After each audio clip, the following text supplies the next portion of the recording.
A young man was walking through an elephant camp one day, and he noticed that the elephants were not being kept in cages or held by the use of chains.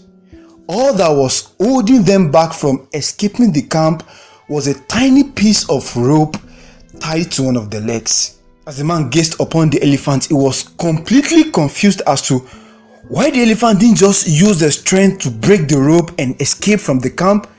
They could have easily done that, but instead, they never tried at all.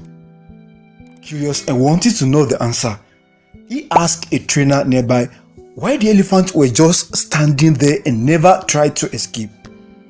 The trainer replied, "When they are very young and much smaller, we use the same size of rope to tie them, and at that age, it's enough to hold them.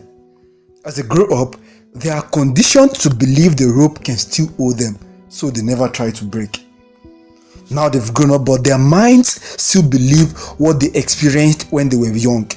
The rope will not allow you to escape." Just as the elephant, 95% of our lives is being run by our subconscious program, most of which are beliefs we absorbed when we were very young. Maybe you grew up in a family or among friends where everybody complains about you. Every now and then you're this, you're that, you're not good enough. Now you've grown up, but you still feel unworthy. You make 6 figures monthly but spend 60% on fashion and beauty products, not because you need them or they are so much admirable, but because you want to prove something to your friends on Instagram that you are now worthy. For years I struggled with the limiting beliefs that I have a carefree attitude, I always begin things well but always lose motivation along the road and never finish. As simple as this might sound, it's a disaster for a business person. Your client will give you a job, you start well but never finish. People will sign up for your course but you will find it hard to deliver excellently till the end. Not because you're not good enough, but because your limiting belief is always in the way and make you sabotage yourself. So what can we do about this? There are 3 affordable solutions which I call the AAC.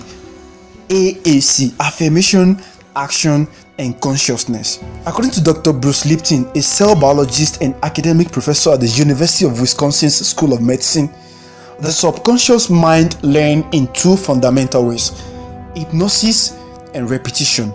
First, you need to figure out what is that thing you're struggling with in your behavior. Anything you're struggling with, there is a subconscious program that is against that.